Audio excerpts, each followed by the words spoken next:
નમસ્કાર દર્શક મિત્રો, અમારી ચેનલમાં આપનું ફરી એકવાર હાર્દિક સ્વાગત છે। સ્ત્રીઓ ઉંબરાનું આ રીતે પૂજન કરે છે તો ઘરમાં થશે ધનલાભ। મિત્રો, આજે આપણે ઉંબરાનું પૂજન કેવી રીતે કરવું અને પૂજા કરવાથી કયા પ્રકારના લાભ થાય છે અને ઘરના ઉંબરે જો તમે આ એક વસ્તુ કરશો તો તમે રાતોરાત જ પૈસાવાળા થઈ જશો। તો મિત્રો, વિડીયોમાં આગળ વધતા પહેલાં જો તમે ઈચ્છો છો કે માતાજીની કૃપા તમારા પર સદાય માટે બની રહે તો વિડીયોને લાઇક કરી, ચેનલમાં નવા હોય તો ચેનલને સબસ્ક્રાઈબ કરી દેજો અને કમેન્ટ બોક્સમાં જય માં લક્ષ્મી જરૂરથી લખી દેજો। વિડીયોને અંત સુધી ધ્યાનથી સાંભળજો। મિત્રો, આજના વિડીયોમાં આપણે ઘરના ઉંબરાનું મહત્ત્વ તથા તેનું પૂજન વિશે બધી જ માહિતી જણાવવાના છીએ। મિત્રો, આપણો ભારત દેશ છે એ ભક્તિમય જણાય છે। અહીંયા દરેક લોકોમાં ભગવાનની ઉપર ખૂબ જ શ્રદ્ધા આસ્થા રહેલી છે। આપણા દરેક ઘરમાં ભગવાનનું નાનું કે મોટું મંદિર જરૂર હોય છે અને તેની સાથે ભગવાનની સુંદર મૂર્તિઓ હોય છે અને તેમાં આપણે સવાર સાંજ શાંતિપૂર્વક ધૂપ દીપ અગરબત્તી વગેરે પણ કરીએ છીએ। આપણા ઘરોમાં ભગવાનની પૂજાનું ખૂબ જ મહત્ત્વ છે, પણ મિત્રો, આપણા ઘરનું ઉંબરું જે છે તે ઘરની મર્યાદાનું પવિત્ર માનવામાં આવે છે। મિત્રો, ઉંબરું તે ઘરની લક્ષ્મણ રેખા પણ છે। એ ઉંબરું ઘરના વડીલ જેવી ગરજ બતાવે છે, તેમજ ઉંબરું એક ખોટું કરવા ઉપાડેલા પગને પાછા વાળે છે તથા અસત્યના રસ્તા ઉપર આગળ જવાની મનાઈ કરે છે। આથી મિત્રો, ઉંબરું છે એ મનુષ્યના કર્મોની નોંધ લે છે। મિત્રો, તેમજ ઘરમાંથી ક્યાં જવું, ક્યાંથી આવ્યા છીએ એ બધી જ વાતોની સાક્ષી પૂરનાર ઘરનું ઉંબરું જ હોય છે। તેમજ કઈ વ્યક્તિ ક્યાં પ્રકારની વ્યક્તિ કઈ વસ્તુઓ અને કેવા વિચારો સાથે ઘરમાં પ્રવેશ કરે છે તેનો સાક્ષી માત્ર આ ઘરનું મોભી ઉંબરું જ હોય છે। તો મિત્રો, આટલો મહત્ત્વનો અને ખૂબ જ જરૂરી એવા ઘરના સ્થાનને આપણે કેમ ભૂલી શકીએ? એટલા માટે જ આપણે ઉંબરાનું પૂજન અવશ્ય કરવું જોઈએ। તેમજ મિત્રો, ઘરની સુરક્ષા માટે તથા ઘરમાં રહેતા સદસ્યોના કલ્યાણ માટે ઉંબરાનું પૂજન છે એ બહુ જ જરૂરી માનવામાં આવે છે। મિત્રો, પહેલાં તો આપણે એ જાણીએ કે ઘરના ઉંબરાનું મહત્ત્વ શું છે। ઘરના મુખ્ય દ્વારને શાસ્ત્રોમાં ઘરનું મુખ કહેલું છે। ઘરમાં જો ઉંબરું ન હોય તો એ ઘર છે એ અપવિત્ર માનવામાં આવે છે અને એવું કહેવાય છે કે ઉંબરા વગરના ઘરમાં માતા લક્ષ્મીનો ક્યારેય વાસ રહેતો નથી। એટલા માટે ઘરમાં ઉંબરાનું હોવું એ ખૂબ જ જરૂરી માનવામાં આવે છે। વાસ્તુશાસ્ત્ર મુજબ ઘરની મર્યાદા, માનમોભો, પ્રતિષ્ઠા અને વૈભવનું પ્રતીક ઘરના ઉંબરાને ગણવામાં આવે છે। તમે નોંધ્યું હશે કે કેટલાય લોકો રોજ સવારે ઘરના ઉંબરાની પૂજા કરે છે। પહેલાંના સમયમાં આ પૂજા નિયમિત જોવા મળતી હતી, પરંતુ આજકાલ આધુનિકતાની દોડમાં આ પ્રથા લગભગ જતી રહી છે, કારણ કે મોર્ડન મકાનમાં ઘરના ઉંબરાને સ્થાન મળતું જ નથી। પણ વાસ્તુની દ્રષ્ટિએ ઉંબરું ખૂબ જ મહત્ત્વપૂર્ણ છે। આજે જેટલા પણ ઘર છે તેમાં એવા મકાન ભાગ્યે જ જોવા મળશે કે જેમાં ઘરનું ઉંબરું બનાવાયું હોય। જે ઉંબરું હોય એવું બહુ જ ઓછા જોવા મળે છે। પણ વાસ્તુ અનુસાર ઘરની સુખ, શાંતિ અને સમૃદ્ધિ માટે જો ઉંબરું હોય તો તેની પૂજા અવશ્ય કરવી જોઈએ। જો તમે વાસ્તુશાસ્ત્રમાં વિશ્વાસ ધરાવતા હોય તો ઘર બનાવતી વખતે ઉંબરું હોય તેનું ખાસ ધ્યાન રાખો, અને જો તમારા ઘર પહેલેથી જ બનેલું છે તેમાં ઉંબરું નથી તો તે બનાવી લ્યો। તેના ફાયદા તમને થોડા જ સમયમાં જોવા મળશે। અને બીજી અગત્યની બાબત એ છે કે ઘરના દરવાજા સિંગલ ન હોય। મુખ્ય દ્વાર તો 2 દરવાજાવાળો જ હોવો જોઈએ। ઘરમાં મુખ્ય દ્વાર પાસે ઉંબરું બનાવવાથી અને ત્યાં 2 દરવાજા હોય તો નકારાત્મક અસર ઘરમાં પ્રવેશતી નથી। મુખ્ય દ્વાર પાસે ઉંબરું અને તેની નિયમિત પૂજા નકારાત્મક ઉર્જાને ઘરમાં આવતી રોકે છે। રોજ સવારે સ્નાન કરી ઉંબરાને પાણીથી ધોઈ સાફ કરવું જોઈએ। કંકુ તથા ચોખા વડે સાથીઓ બનાવીને ફૂલ ચડાવી નિયમિતપણે ઘરના ઉંબરાને પૂજવાથી નકારાત્મકતા, ઘરની ઉર્જા ઘરમાંથી દૂર રહે છે। પ્રાચીન કાળની બાંધણીમાં ભાગ્યે જ કોઈ ઘર ઉંબરા વગરનું હશે। ઉમરાના પૂજનથી પાછળ વિશિષ્ટ સાંસ્કૃતિક ભાવ રહેલો છે. બહારથી પૈસા કમાવી લાવતા પુરુષ ઉમરું પૂછે છે, આ પૈસા તું લાવ્યો તે પરસેવો પાડી લાવ્યો છે કે હરામીની કમાણીના છે? ઉમરું એટલે લક્ષ્મણ રેખા. ટૂંકમાં ઘરમાં કોઈ વ્યક્તિ કયા પ્રકારના પૈસા, કઈ વસ્તુઓ અને કેવા વિચારો સાથે પ્રવેશે છે તેનો ઉમરું સાક્ષી બને છે. ઘરના ઉમરા સુખ, શાંતિ અને સમૃદ્ધિ આપનાર હોય છે. તેમજ મિત્રો, ઘરના ઉંમરે આ ભૂલ ન કરવી જોઈએ. ઉમરા પર પગ રાખીને ક્યારેય ઊભા રહેવું ન જોઈએ. ઉમરા પર પગ નથી પટકાવતા. તમારા ગંદા પગ કે ચપ્પલને ઘસીને સાફ ન કરવા જોઈએ. ઉમરા પર ઊભા થઈને કોઈના પગે ન લાગવું જોઈએ. તેમજ મિત્રો, આપણે જાણીશું કે ઉમરાને મેઇન ગેટ પર આ 8 વસ્તુઓ હોવાથી ઘરમાં ખુશીઓ આવે છે. માતા લક્ષ્મી ખૂબ જ તેના પર પ્રસન્ન થાય છે અને કેટલી એવી વસ્તુઓ વિશે બતાવીશું જેને મેઇન ગેટની સામે લગાવી દેવાથી પૈસા આવવાના નવા રસ્તા ખુલશે. તો મિત્રો, ઘરના ઉમરું છે એ ઘરના સ્વામીની સમૃદ્ધિના પ્રતીક રૂપે માનવામાં આવે છે. એટલા માટે મુખ્ય દ્વાર શણગારેલો હોવો જોઈએ. અનેક ભારતીય સંસ્કૃતિ અનુસાર મુખ્ય દ્વાર પર કળશ, નાળિયેર, પુષ્પ, અશોકના પત્તાનું તોરણ તેમજ કેળાના પાનથી શણગાર અને સ્વસ્તિક એટલે કે સાથીઓ કરીને શણગારવાની પ્રથા છે. તેમજ મિત્રો, આપણા હિન્દુ મંદિરોમાં પણ ઉમરું હોય છે. તેને પાર કરીને જ આપણે ભગવાનના દર્શન કરવા જતા હોઈએ છીએ. તો મિત્રો, હવે આપણે જાણીશું કે ઉમરાનું પૂજન છે એ કઈ રીતે કરવું જોઈએ. તેમજ સાથે એ પણ જાણીશું કે ઘરના ઉંમરે અને મુખ્ય દ્વાર પર એવી કઈ શુભ વસ્તુઓ રાખવી જોઈએ. તો મિત્રો, ઘરની બહેન, દીકરી, માતા કે ગૃહલક્ષ્મીએ ઘરના ઉમરાનું પૂજન કરવું જોઈએ. તેમજ ઉમરામાં રહેલા દેવી દેવતાઓને પ્રાર્થના કરવી જોઈએ કે હે પ્રભુ, મારા ઘરના મુખ્ય દ્વાર ઉપર માતા લક્ષ્મીનું આગમન થાય, મારા ઘરના દ્વારે સારા સંતોનું આગમન થાય, તેમજ મારા ઘરના દ્વારથી સદવિચારોનું આગમન થાય અને કુવિચારો બહાર જાય. તેમજ મારા ઘરમાં કમાઈ એટલે કે ધનનું આગમન થાય, તેમાં વધારે પ્રગતિ થાય એવી પ્રાર્થના કરું છું. તેમજ મારા ઘરના સદસ્યોની તથા અમારા ઘરના સદૈવ રક્ષા કરતા રહેજો.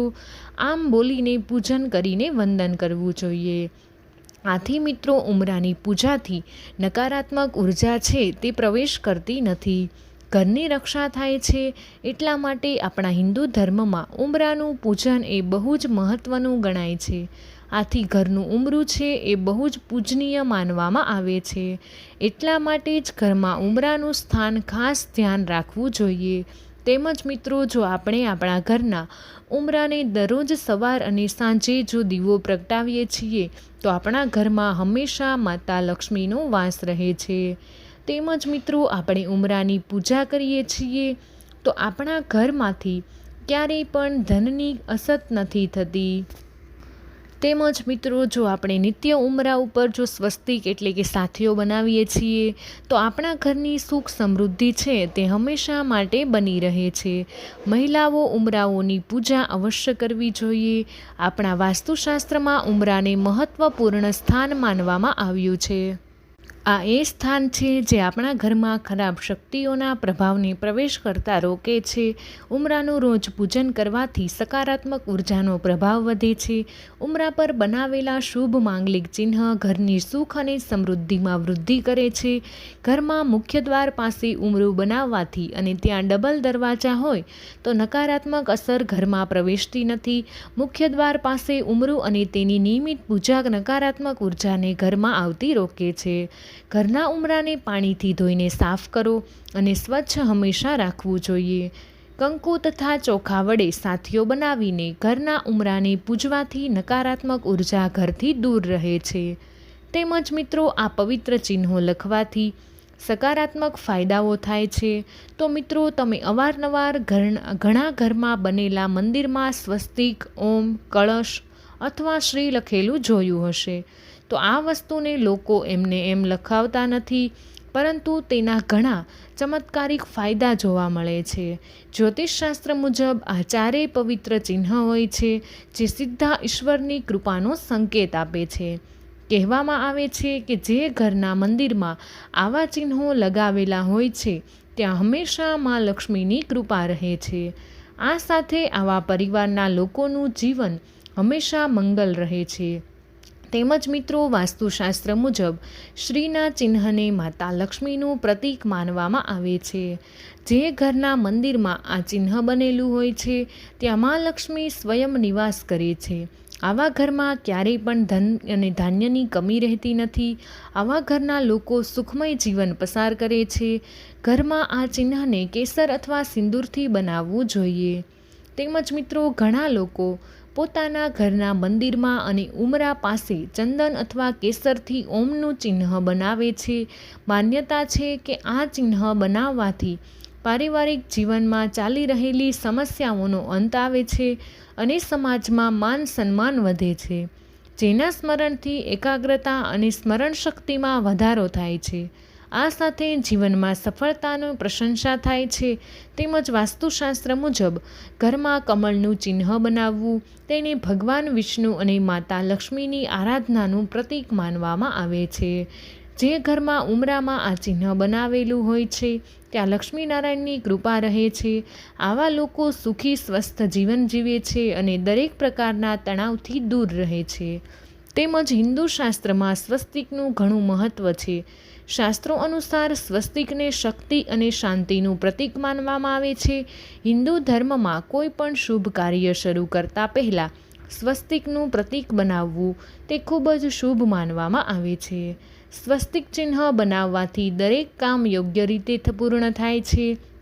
તેમજ તમને એ પણ જણાવી દઈએ કે સ્વસ્તિક ચિહ્નને સમૃદ્ધિનું પ્રતીક પણ માનવામાં આવે છે.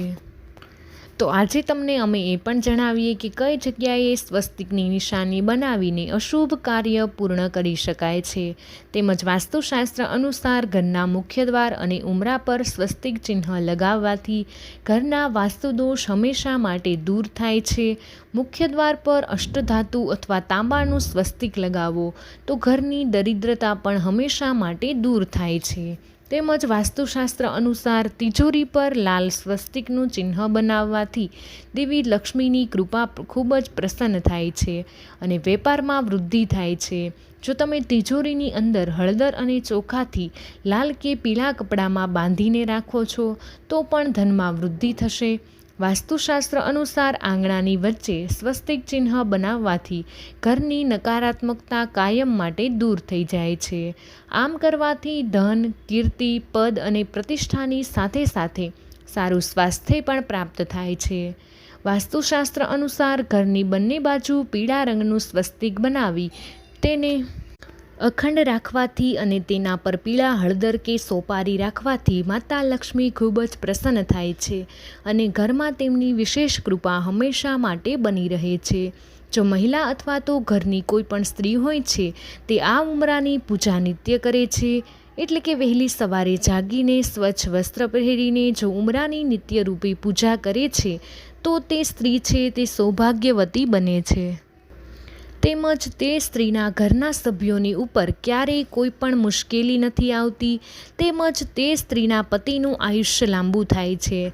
તેમજ મિત્રો, જે કુંવારી છોકરી હોય તે લોકોને પણ તેમનો મનપસંદ જીવનસાથી મળી જાય છે. આથી મિત્રો, વાસ્તુશાસ્ત્રમાં પણ આ ઉંબરાની પૂજાને બહુ જ મોટું પ્રાધાન્ય આપવામાં આવ્યું છે. જ્યોતિષશાસ્ત્રમાં તેમજ વાસ્તુશાસ્ત્રમાં ઉંબરાની પૂજાનું એટલું મહત્ત્વ આપવામાં આવ્યું છે કે તમે તેના ફાયદા જાણીને ચોંકી જશો. આથી મિત્રો, આપણે ઉંબરાની પૂજા અવશ્ય કરવી જોઈએ. જો આપણા ઘરમાં નિત્યરૂપે ઉંબરાની પૂજા થતી હોય તો આપણા ઘરના બધા દોષો જે હોય છે તે જતા રહે છે. તેમજ આપણા ઘરની નકારાત્મક શક્તિ હોય તે બધી જ વસ્તુઓ સમાપ્ત થઈ જાય છે. શનિવારે આપણે ઉંબરાની પૂજા કંઈક ખાસ રીતે કરવી જોઈએ. એટલે કે શનિવારે સવારે જો આપણે સિંદૂરથી ઉંબરા ઉપર સ્વસ્તિક કરીએ છીએ તો ઘરમાં માતા લક્ષ્મીનો વાસ રહે છે, ઘરમાં સુખ સમૃદ્ધિ રહે છે. ઘરમાં મેઇન ગેટ પર આ વસ્તુઓ લગાવવી જોઈએ. તેમાં સૌથી પહેલી વસ્તુ છે તુલસીનો છોડ. વાસ્તુશાસ્ત્ર મુજબ ઘરના મુખ્ય દ્વાર પર તુલસીનો છોડ લગાવવાથી પૈસાની જે તકલીફ હશે તે પણ દૂર થઈ જાય છે અને ઘરમાં સકારાત્મક ઉર્જા પણ આવે છે. સાથે જ સાંજે છોડની નીચે દીવો જરૂર પ્રગટાવવો જોઈએ. તેનાથી ઘરમાં ધન ધાન્ય ભરપૂર રહેશે. તેમજ મિત્રો બીજી વસ્તુ છે દેવી લક્ષ્મીનું શુભ પદ ચિહ્ન. તે ઘરના મેઇન ગેટ પર દેવી લક્ષ્મીના શુભ પદ ચિહ્ન લગાવવાથી બધી જ આર્થિક પરેશાનીઓ દૂર થાય છે. એટલું જ નહીં, તેનાથી ઘરમાં કોઈ પણ પ્રકારની નકારાત્મક ઉર્જા પણ પ્રવેશ નથી કરતી અને ઘરમાં હંમેશા સુખ શાંતિ કાયમ માટે બની રહે છે. તેમજ મિત્રો ત્રીજી વસ્તુની વાત કરીએ તો છે લક્ષ્મીજીનો ફોટો. ફક્ત લક્ષ્મીજીના પગલાં જ નહીં, મુખ્ય દરવાજા પર તેમનો ફોટો લગાવવાથી પણ ઘરમાં આવનારું આર્થિક સંકટ આપમેળે જ દૂર થઈ જાય છે અને મા લક્ષ્મીની કૃપા સદાય તે ઘર પર બની રહે છે. ચોથી વસ્તુની વાત કરીએ તો સ્વસ્તિક અને શુભ લાભ. તે આર્થિક પરેશાનીથી મુક્તિ મેળવવા માટે તમારા મેઇન ગેટ સામે સ્વસ્તિક અને લાભ શુભના નિશાન પણ લગાવી શકો છો. વાસ્તુશાસ્ત્ર મુજબ તેની મુખ્ય દરવાજાની જમણી બાજુ લગાવવા તે શુભ જ માનવામાં આવે છે. સાથે જ તેનાથી ઘરમાં સકારાત્મક ઉર્જા પણ આવે છે. પાંચમી વસ્તુની વાત કરીએ તો છે તોરણ. મિત્રો તોરણ આપણા ઘરની શોભામાં વધારો કરે છે. સાથે જ તેનાથી ઘરમાં મા લક્ષ્મીની કૃપા કાયમ માટે બની રહે છે. વાસ્તુશાસ્ત્ર મુજબ મુખ્ય દરવાજા પર આસોપાલવ કે આંબાના પાનનું તોરણ લગાવવું જોઈએ. આ નકારાત્મક ઉર્જાને દૂર રાખે છે તેમજ સાથે જ ધન ધાન્યથી પરિપૂર્ણ કરે છે. છઠ્ઠી વસ્તુની વાત કરીએ તો ઘોડાની નાળ. ઘરના મુખ્ય દ્વાર પર ઘોડાની નાળ લગાવવાથી ઘરને કોઈ પણની ખરાબ નજર નથી લાગતી. સાથે જ તેનાથી ઘરમાં બરકત પણ આવે છે. ફૂલનું કુંડું. ઘરના મુખ્ય દરવાજા પર સુગંધવાળા છોડને ઘરમાં સજાવીને રાખવા જોઈએ. આવું કરવાથી ઘરમાં સકારાત્મક ઉર્જા આવે છે અને ધન ધાન્ય અને ઐશ્વર્યમાં વૃદ્ધિ થાય છે. મિત્રો વિડીયો પસંદ આવ્યો હોય તો વિડીયોને લાઇક શેર અને સબસ્ક્રાઈબ જરૂરથી કરી દેજો અને કમેન્ટ બોક્સમાં જય મા લક્ષ્મી જરૂરથી લખી દેજો.